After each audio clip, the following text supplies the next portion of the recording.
All right. Welcome, everybody. Thanks for joining us today. I'm sure we'll get more folks jumping on, but we're going to go ahead and get started. We appreciate your time today and joining us live. We've got a great webinar ahead on how to improve sourcing strategy and the candidate experience. Very top of mind today with recruiting and hiring ramping up significantly out there in the world. So we're so happy that that is happening in the world as well. And I want to introduce Jeremy Roberts, a solution consulting at Seekout. Jeremy's been in the space a long time, used to run SourceCon, and been a long time friend in the space. And we want to welcome him. Talent Board and Seekout are presenting this webinar for you all. And before I officially turn it over to you, Jeremy, I just a couple of quick housekeeping items, and then it's all yours. So we're recording this webinar, just so everybody knows, and we'll make it available tomorrow. Although, again, we're glad that you're here live with us. And then you can also answer questions, ask questions, excuse me, either in the Zoom part of the dashboard for the Q&A section, or even chat is fine too. And we'll monitor those throughout, and we'll probably take the bulk of them at the end. And unless Jeremy wants to interact with, if he sees a great comment or a question and he wants to jump in there, but otherwise I am going to be quiet and go on mute, and I'm going to turn it over to you, Jeremy. Welcome.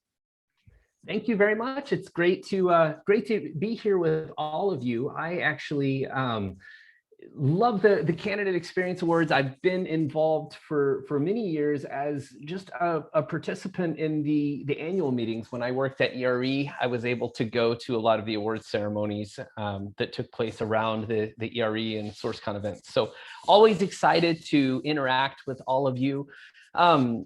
I started, I'm going to give you a little bit of my background, not because I think I'm super important and you need to know about me, but I like to tell you who you're listening to so you can kind of understand my filter on the industry and my perspective, and maybe give me some grace if I say something you disagree with, and kind of understand where I'm coming from. But I started out in the recruiting space. Well, first off, right now I work with Seekout. Seekout is, many in the sourcing community are very familiar with Seekout. We started out as an incredible search engine for people.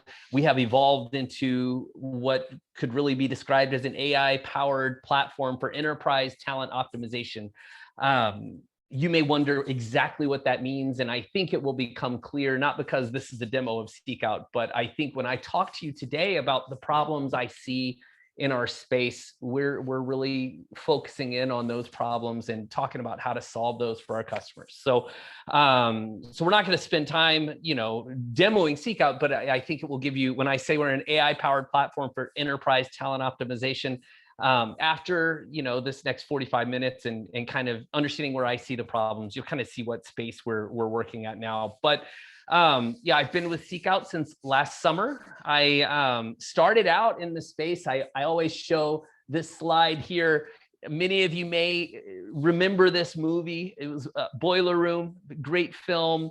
But I started in the search business, with a search firm, and my search firm was very much like Boiler Room, right? I remember they didn't even give you a chair until you presented 3 candidates who went forward to the interview phase.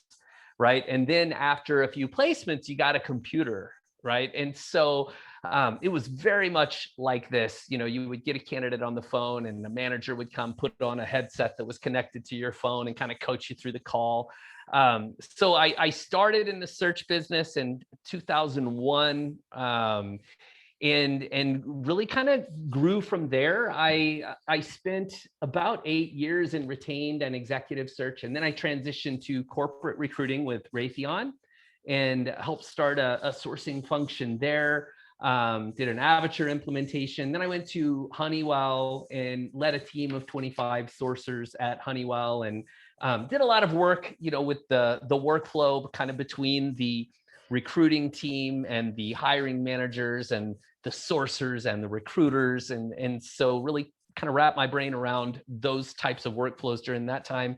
And then I went to SourceCon from 2013 to 2016. I was the editor of SourceCon. So as the editor, you're organizing that annual conference, you're doing daily blog posts, video hangouts, and really analyzing all the tools in the sourcing and recruiting space. And so that's where my passion for technology just really took off. And for the last 5 years, I've been working with vendors who are solving those kind of sourcing and talent identification and engagement problems. So super excited to be here with you guys today.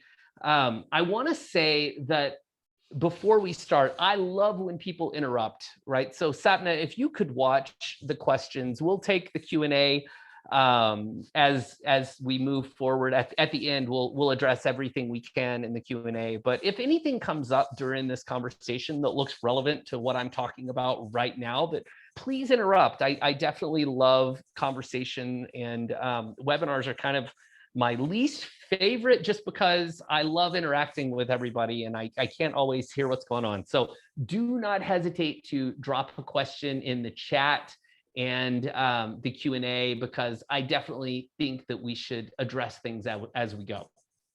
All right, so what is the problem? You know, the problem is a poor candidate experience, right? That's what Candies has been honing in on and trying to help people solve for many years. But what is causing this poor candidate experience, right? So if you dive into the Candies research, these are the top things in the most recent research that has come out. People don't get a response when they apply to a job online. People feeling that their time was disrespected. The recruiting process is taking too long. Salary didn't meet expectations. And then no feedback throughout a process that they don't understand, right? So candidates just don't get what is going on, and they feel completely ignored and disrespected throughout that process, right? So those are the causes of the poor candidate experience. Now, I'm about to go into the recruiter's perspective on this, but before I do that, I want to just kind of circle back to this candidate experience thing. I always thought of candidate experience as something me as an individual recruiter, I couldn't really help with, right? And so that's where this recruiter's perspective comes in. But as we listen to the webinar today, I want to acknowledge that we're going to have two types of people on this webinar, and I want to try to talk to both groups, right? The first group, you're the people who actually have an influence over your HR technology stack. So you might help select the tools, you establish the workflow, you're a recruiting leader that can hold the hiring manager community, you know, responsible for their end of the bargain. But there are those of you listening today who have the ability to restructure and kind of break that tech stack and set things up for more successful candidate experience. And then there are the individual contributors who you're a senior person in our space, but it's not your job to make those decisions. So you get hired, you're given this ATS, this CRM, this workflow, and these customers, and your job is to work within those confines and provide a positive candidate experience, right? So, so this is a tough presentation for me because typically I'm talking to one or the other. I'm not talking to both, right? So we're going to cover both today. The recruiter's perspective. So we just talked about the candidates and kind of what's causing that poor candidate experience. We're hearing from the recruiters, you know, that the leadership team is telling them to source more. You need to go find candidates who aren't applying, right? They're receiving record numbers of applicants for the positions they're working on. Some people are working 30 to 50 requisitions, getting hundreds of applicants on every requisition, and the hiring leader, the TA leadership is telling them, you need to source more, right? But they have so many applicants, they're having a hard time finding the time to source, right? Hiring managers are losing confidence, right? They're not confident in what the recruiter's doing. They don't necessarily trust that the recruiter is leaving every stone unturned, right? They don't understand what's going on and why they're having such a hard time getting their jobs filled. All of this is leading to recruiters not having enough time to follow up with candidates they're working with. And then to top all of this off, They're logging in and out of multiple systems to cross-reference information and discover new talent, right? So perfect example of that, I work with a very large enterprise organization, hundreds of recruiters, many of them going after the same profile. Every time you find a candidate, you're having to look in LinkedIn to see if someone sent them an email recently. Then you go look in your CRM to see if anyone has ownership of that candidate. Then you look in the ATS to see if that candidate has applied before and if they're active on any recs right now, right? So jumping in and out of multiple systems is just taking way too much time. In the developer world, I've heard it referred to as context change, right? So every time you're in the flow and you're having to jump from one system to another, you're kind of removing yourself from the process of sourcing and engaging with candidates. And it takes time for the brain to re-engage when you get back. So it's killing a lot more time than people realize. All right, if that resonates with anybody, I'm sure you're definitely shaking your head. All right.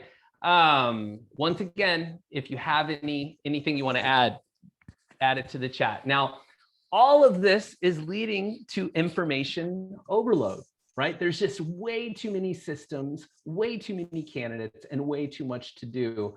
And so what that brings us to is we've got to figure out what to automate, right? All of that information, and basically it is slowing us down and taking us away from doing what we do well. As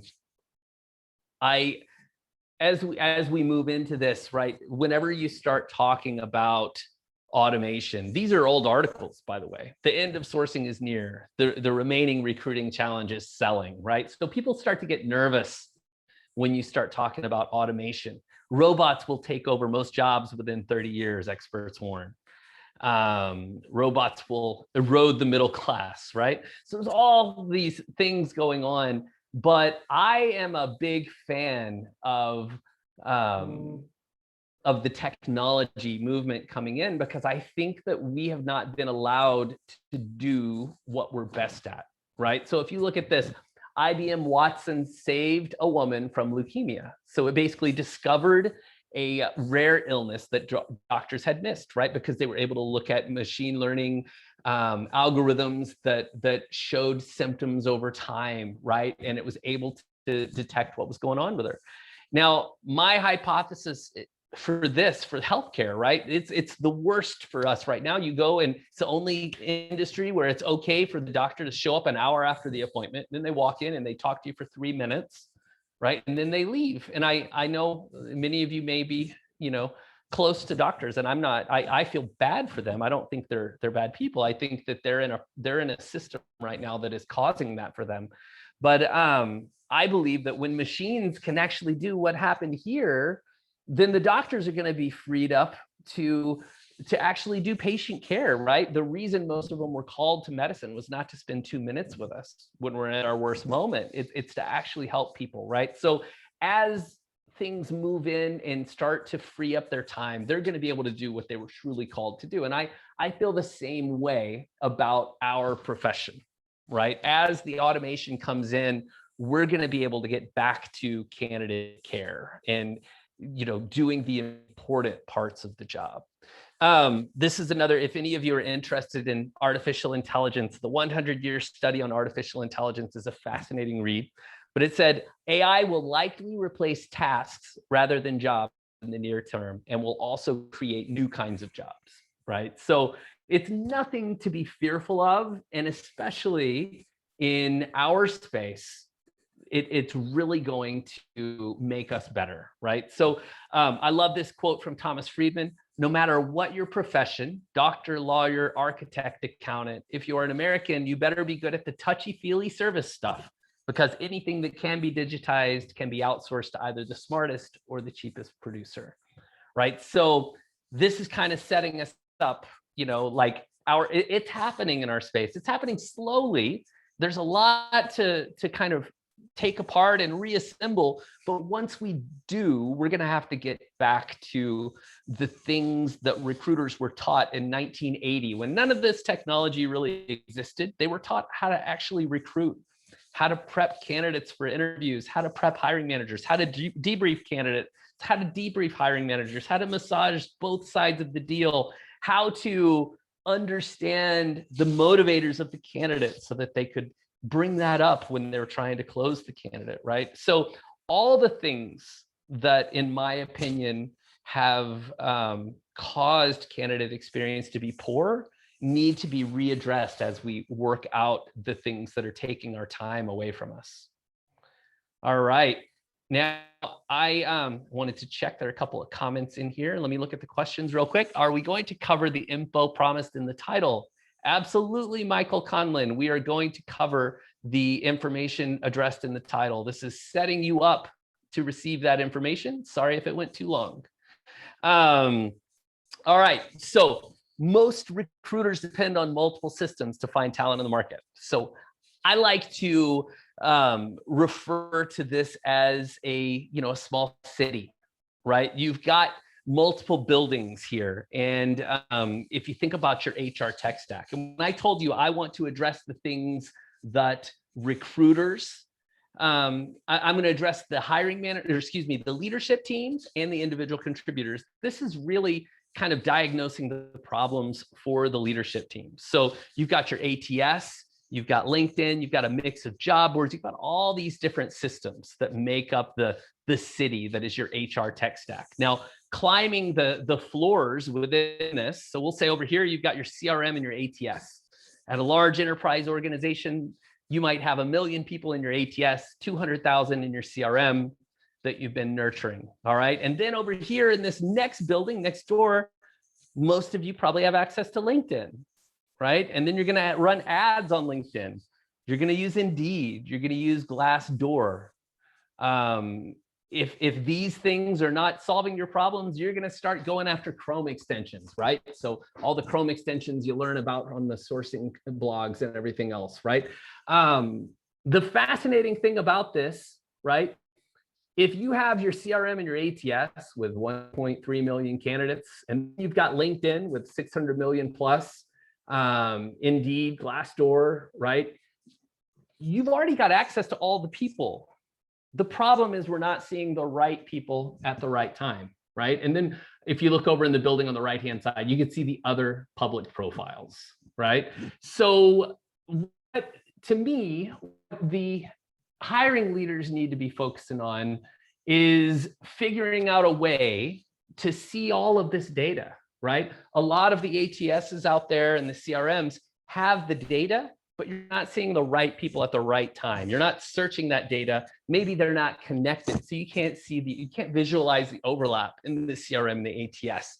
You can't see, what those people look like on the outside, right? And the fact that you can't search your ATS and your CRM has hiring leaders, recruiting leaders advertising on, spending tons of money on recruitment marketing to attract people who have already applied to their jobs in the past. It's a never-ending cycle, right? And so what I'm illustrating here is the apply problem that is taking so much time away from the recruiting community is caused because they cannot visualize all of the data that they have access to. Obviously, leveraging that data in your CRM and ATS more effectively saves you a lot of money that you're spending, so you can reduce spend on job boards and ads and then attract the right people at the right time, right? Because you're engaging with the right people at the right time.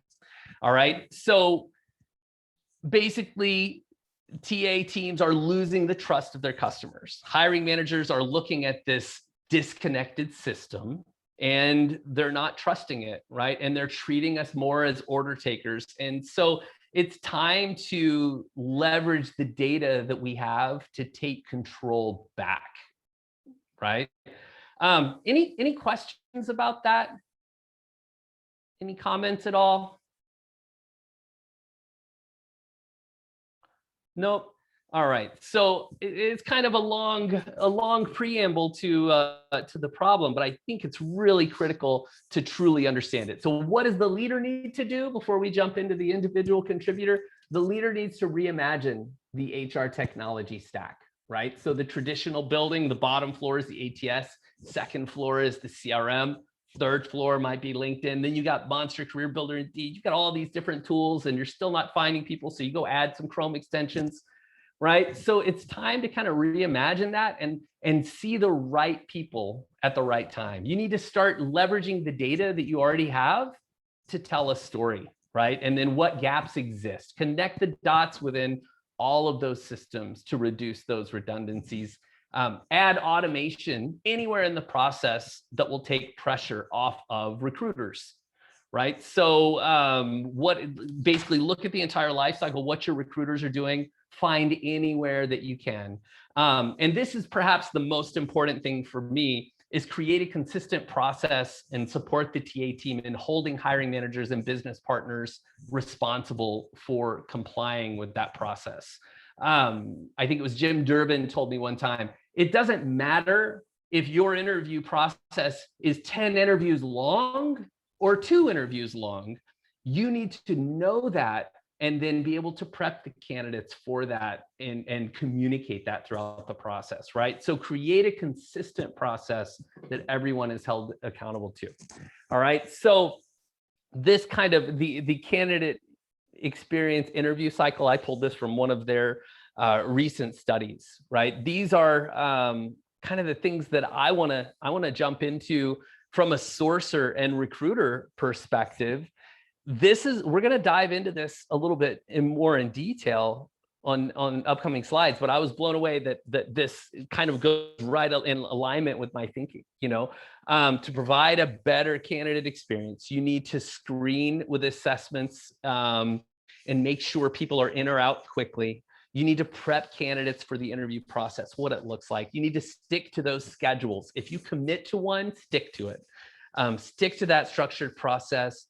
Offer immediate feedback and ask for feedback from them, and then keep relationships healthy, right? All of that depends on having the time to do it, right? So basically, the things that should be considered for automation: candidate sourcing, discovery, and outreach, right? Not all sourcing can be automated at all. Some can be. Candidate screening and ranking.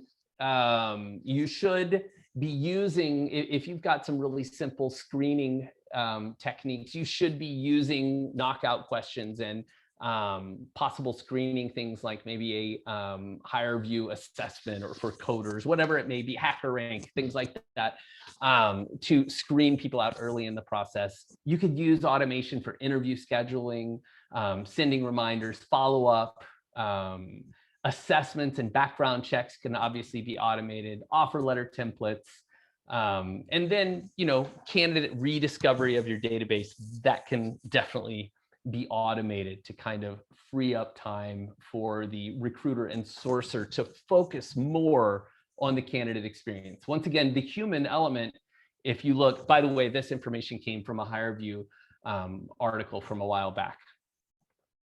All right, so once we've kind of done these things, by the way, those things that can be automated, there are some things that a recruiter can include in their process that if your organization has not automated that, maybe you could use Calendly links, right, to help with scheduling, kind of cut back on the back and forth. So there are some things from a recruiter perspective that every recruiter can automate on their own. And so I definitely encourage that. Now, once you've done this and freed up time, what can the human touch affect? These are the things that I feel really kind of increase the likelihood of success. And this is where the human touch, as we remove a lot of the redundancies, you need to focus on the requisition intake meeting. Hey, Jeremy. Yeah. Hey, there was a quick question that came in. I know you're moving to more human interaction now too, but the question was about what do you think about behavioral assessments?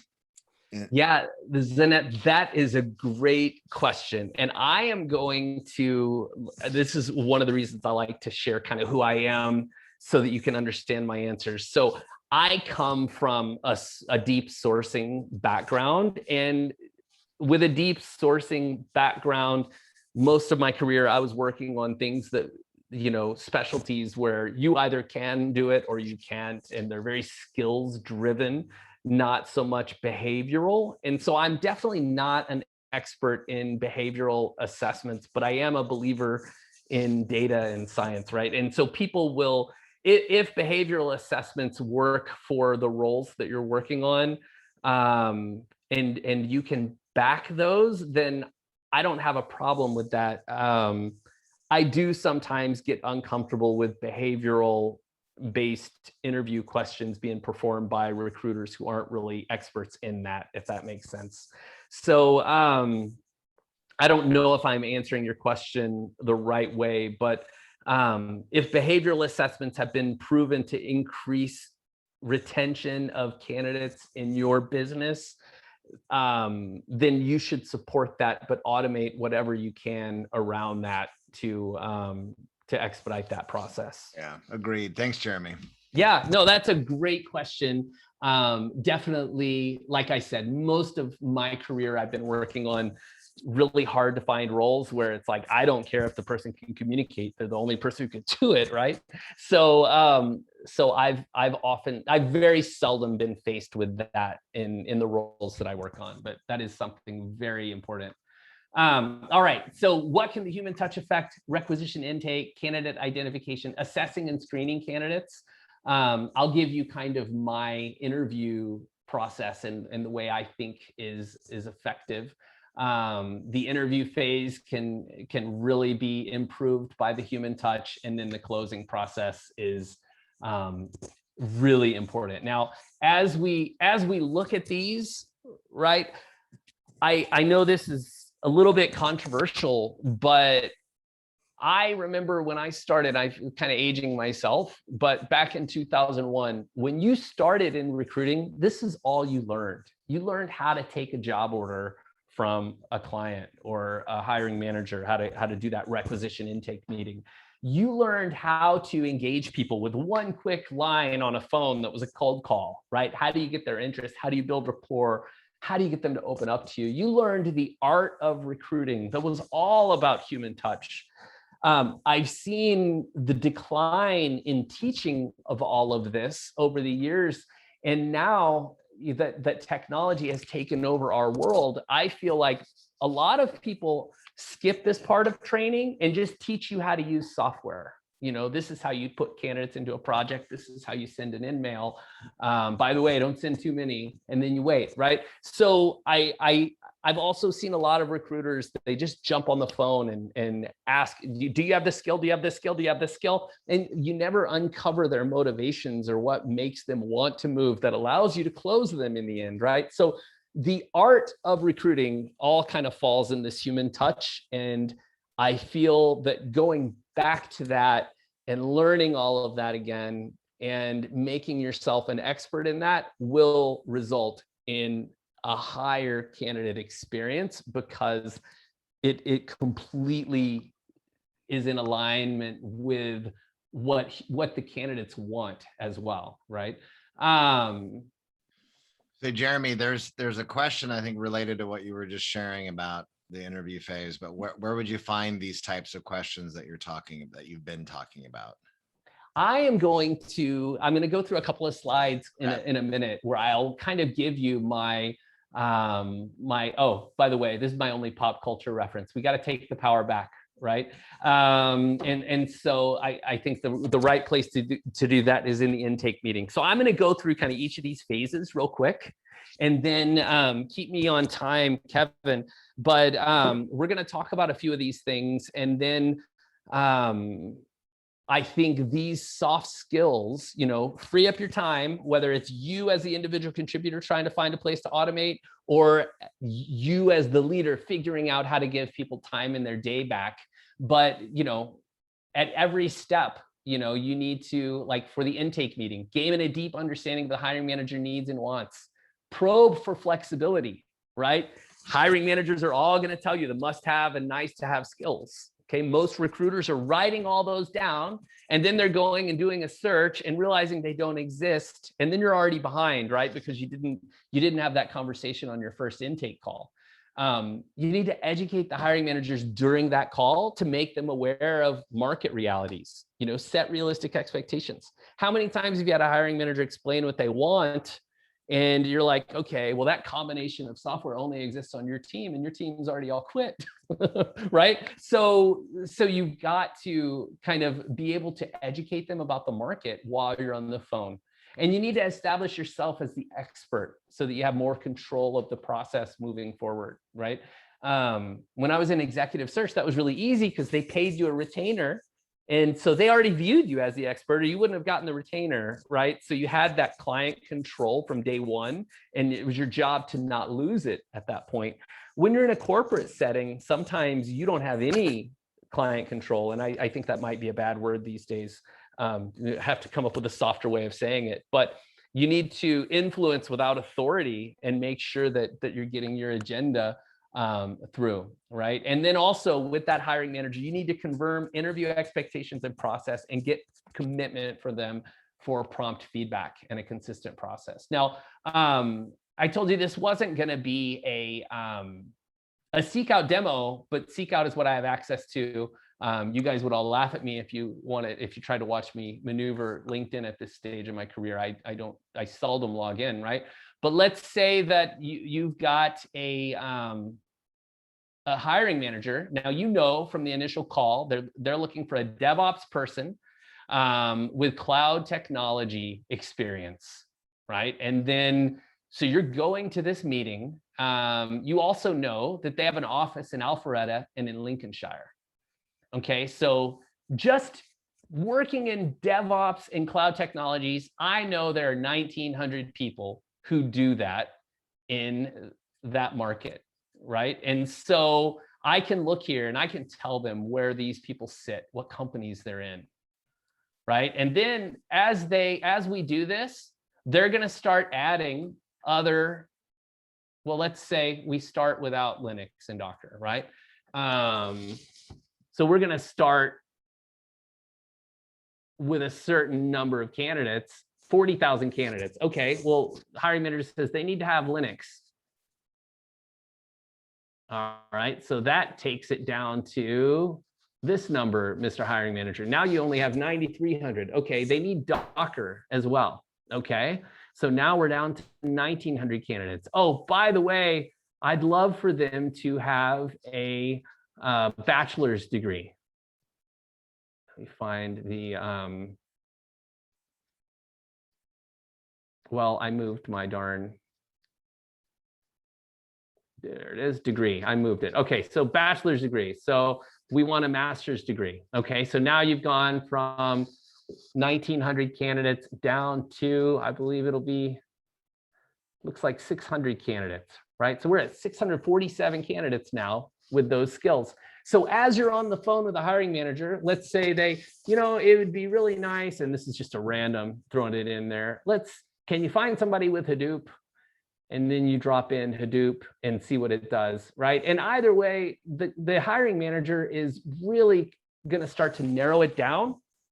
So by having this in front of me right now, I can tell immediately, is that hiring manager being realistic? Right? Okay, 137 candidates in 2 markets with that exact skill set, degree requirement.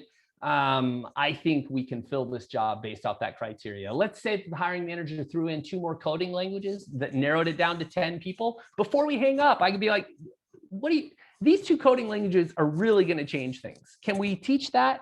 Or do you think that skill might be implied by something else? And doing that is really going to change the number of candidates. And then you should be able to show them what you're going to target, right? Even better, if you've got something like this that can search your ATS, you can tell them how many people like that exist in the ATS that you've already engaged with in your CRM, and on the open web, what does the market look like in general for that role? If you can do that on an intake call, that's when you're totally taking control back and really starting to give them, they're going to trust you. They're not going to think you're out of your mind and you're out there just, fulfilling their orders. They're like, okay, I wanted that. Now he's proven to me that doesn't exist and I need to be open-minded about this. So a lot of sourcing and recruiting is not about being able to find people who don't exist. It's about being able to set proper expectations and then fulfilling those. I see a few questions that came in. Yep, leverage a consultative approach with hiring managers. I get help, people all the time come to me and they're like, Jeremy, I'm having a hard time. I think the software isn't working because I can't find these people. And then once we start working through it, it's like, this isn't a software problem. You know, we can't create people. All we can do is show you what actually exists. And then you have to take that data and change people, right? All right. Now, when it comes to the candidate identification issue, I think people immediately, right? You've got an ATS, you've got a CRM, you've got LinkedIn, you got Monster Career Builder, Indeed, you got all these tools, right? People start at the wrong place most of the time. They'll go straight to LinkedIn or something like that, right? I think you should always start with the candidates most likely to respond to your outreach. That's going to be your ATS, right? The ATS, those are people who have shown an interest in your brand and actually applied in the past. The CRM, those people may not have applied, but you found them on a job board or LinkedIn, put them in your CRM, and you've been nurturing them for a while. You probably have a really good personal email address for them because you've been nurturing them for a while, right? So those are the first two places you go. Guess what? A lot of them are not incredibly searchable. So you have to become the internal expert at searching that ATS or CRM, or you, if you're the recruiting leader, you need to find another tool that will allow your team to do that. And then you move to external active and passive candidate sourcing, right? Glenn Cathy used to refer to it as the excessive exotic sourcing syndrome, excessive obsessive exotic sourcing syndrome. Everybody wants to find people in really exotic places, but the real job is just fill the job, right? And sometimes that comes from just finding the active candidate and the right place at the right time. And then move beyond the obvious first stop for all recruiters. Once you've exhausted these, I think we all know that the next thing that every one of your peers is using, and I don't even want to say it, but you all know what tool that is, kind of move beyond that or use that in new and creative ways other than just sending, bulk messages through projects. All right. I want to really dive into this one. I think we've got like 5 minutes left, but we've got assessing, screening, and interviewing. Now, this is really important to me. This is where you're really building rapport with those candidates. Now, as a sourcer, your job is to find qualified, interested, available candidates in most organizations. There aren't a lot of people who just build lists anymore, right? So you want to find qualified, interested, available people. Now, once you qualify them, you've got to get them interested and you've got to make sure they're available. So this is an incredibly important part of the entire process for a sourcer. And all too often I hear them, they'll just call them and be like, hey, do you do Java? Do you do XML? Do you know this? Do you know that? And they're not building rapport or any loyalty at all. So during this phase, you should quickly determine if they have the basic skills, but you need to do a deeper interview whenever they look like someone that you may want to engage with. And this, I mean, really dive into their resume. Right? Start at the bottom. And this is about a 45-minute call, right? So I'm not right now in most of your environments, this is tough to do. But this should be the goal if you want to actually be valuable to the candidates, right? Start at the bottom of the resume. Why did you choose to study this? I have a Spanish degree, right? Why did you choose to study Spanish? You get fascinating stories from me if you ask me that question. And guess what? Not many people ask me that question. So by the time we talk about me living in Spain and Chile and running from the Basque separatists when they threw a Molotov cocktail in our direction, you don't really know me. Like once I've told you that story, you know me better than 90% of the world, right? That recruiter now is a good friend of mine. Understand all of their transitions and what motivated them, right? A lot of people look like job hoppers, and hiring managers love to throw that at you. But I had a recruiter one time teach me how to tell my story better than I could tell my own story, and I'll never forget him for that, right? Understand the transitions, right? I had 3 transitions back to back. And he was like, well, Jeremy, when you moved here, you got to do training and recruiting. And then you moved here, it had only been a year, but your manager became a VP at this new company and took you. So you were with the same manager at 3 companies, right? So that's like 1 job. And I'm like, oh my gosh, thank you, right? So now I didn't even understand that about myself. And he brought that out and helped me tell my own story better, right? So that's the kind of value that you can give to these candidates. And once you've done this, you know them really well. Ask the 3 top hot buttons. Why would you consider a change? And when I ask this, I always ask it in this way. Tell me 3 things that will be important to you that have nothing to do with salary, benefits, or location. Now, ask that question today when you're interviewing a candidate. Tell me 3 things that will be important that have nothing to do with salary, benefits, and location. That's a really, really big thing because everything falls into that, right? But once you start diving deep, I want work-life balance. Then you get 3 more, so you, at the end of this, you leave with 9 motivators, right? So work-life balance is 1 motivator. What does that mean for you? Well, I used to coach my son's soccer team and now I can't make it home in time. Oh, wow. Okay. Tell me more about that. All right. You can bring that up when you're closing the deal, right? If they say no for a $5,000 difference in salary expectation, you'd be like, well, how's soccer going? Right? What that was important to you, right? So get these 9 motivations. Now, I want to give some credit here. I was taught this technique early in my career by Tim Kelch, an amazing trainer, the 9-step interview technique. So I love this, right? And once you know all of this, you are that candidate's friend. You understand their motivations.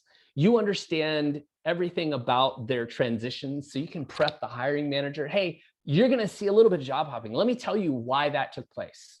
Let me tell you what's important to this person. This person and his partner have children and he wants to coach. He wants to coach a soccer team and he has a hard time getting home, so like you're going to be able to prep that hiring manager so the hiring manager can do a better interview and prove, that you guys are the fit. So this to me, taking all the time, I'm really passionate about sourcing. I led SourceCon for 4 years. I'm incredibly passionate about sourcing. But if you're missing this, then your closing ratios are off, your candidate experience is off, and everything is off, right? Briefing and debriefing, this is where you're using all that information, right? So you did a really deep requisition intake call to understand the hiring manager, you did a really deep interview to understand the candidate, and now it's briefing and debriefing before and after each interview, right? You would never set 2 people up on a blind date without being, he's a little awkward at first, but give him an hour or 2 and it'll go well, right? Ask him about this, right? He loves to talk about that. So you would never set 2 people up on a blind date without doing this. So why are you reducing your internal, process to such transactional means? So you're not doing these things when they change things so drastically on the outcome. Prep the candidate about the hiring manager, even if that means disclosing that it's going to be really awkward. He shows up about 10 minutes late. He's a little bit grumpy at 1 o'clock, but I think you're really going to like it. Like it's okay. You can say those things. And then when it happens, it's funny. They'll call you, he was 10 minutes late. That's funny. Prep the manager for what's important to the candidate. I already said that, but that way they can reinforce it at the interview. And then I always ask everybody on a scale of 1 to 10, what's your interest in moving forward in the process with this person or on this position, right? Take their temperature. So, all right. Now, as we come to the end of this, like follow-up is key. This comes from the Candy's research. The number of candidates reporting a positive experience increased by 15% when candidates are given specific feedback on their job fit, and 20% when they're given feedback on assessments that they take, and then 52% of recruiters or HR professionals inform candidates of post-interview steps and follow-up in the same time frame. The number of candidates reporting a positive experience increased by 52% when recruiters followed through. 51% when the hiring manager informs the candidate of posting of post-interview steps and follows up in the stated time frame. So this is just absolutely, it all comes down to human interaction. You can automate some things, but what you should be automating is what allows your recruiters to actually do these human interactions. I'll tell a funny story. One time I felt kind of like a troll. I was at the Candies Awards, probably 2013, and I was walking around and I just walked to a bunch of different leaders. I was like, tell me about your best recruiter. And they would tell me about their best recruiter. And I'd be like, what makes that person the best recruiter? And they would start telling me how many jobs they filled and, you know, all these different things. And, you know, then you ask them about how their teams are compensated. Their teams are compensated by filling jobs, right?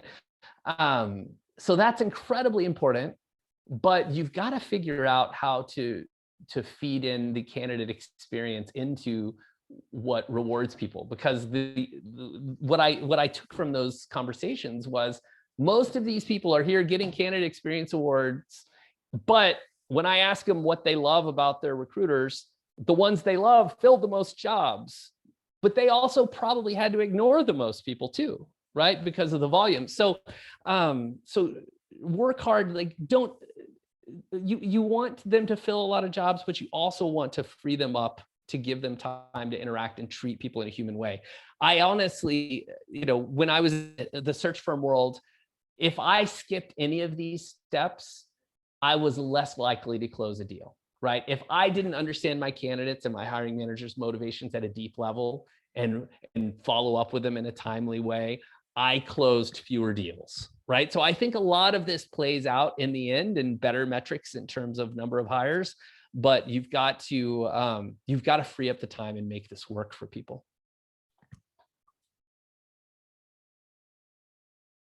All right, so I told you I wouldn't do a demo, right?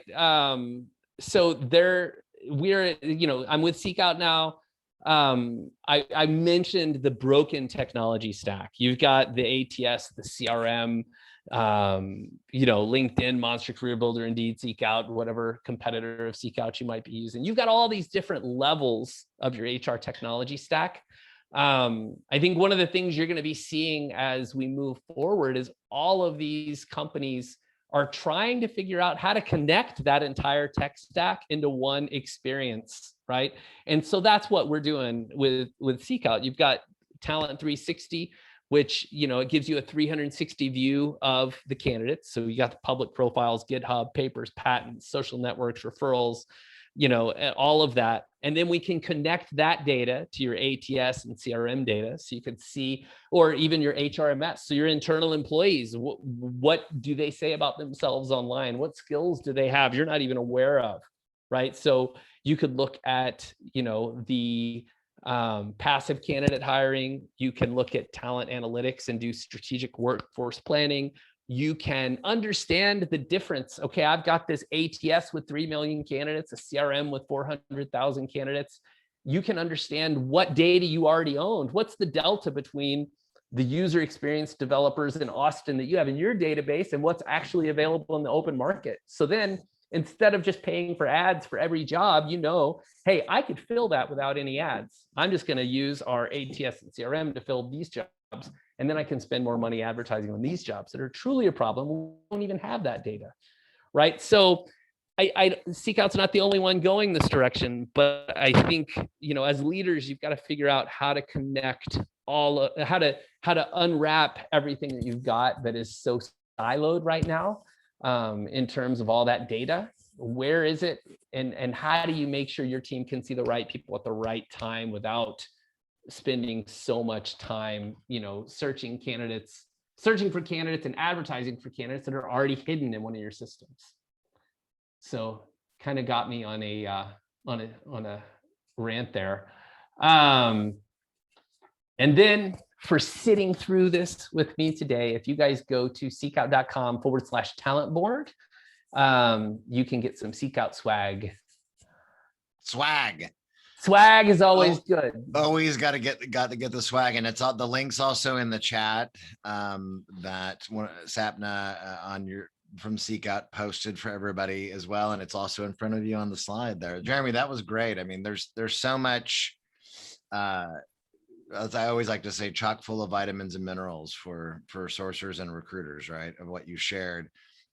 We've got time for a couple of questions. A quick question that I had, especially with the exception of job candidates who are in the HR recruiting technology space, I always argue that most candidates don't, from their perspective, they don't care about the technology stack, right? All they care about is getting hired. And we know when you run the numbers, most people unfortunately aren't going to get the job for any given job that they're interested in at the end of the day. So then what we have more control over as employers, and you hit on this in the beginning, which is why I want to round it out again, is the experience that candidates have, even when it's on the sourcing end, when they don't really understand what's happening, of how they're getting, targeted and brought into the funnel, but they care about the positive experience and their perception of fairness at the end of the day. So my point is, when it comes, since we are leaning importantly on technology more and more to make better decisions in recruiting and hiring,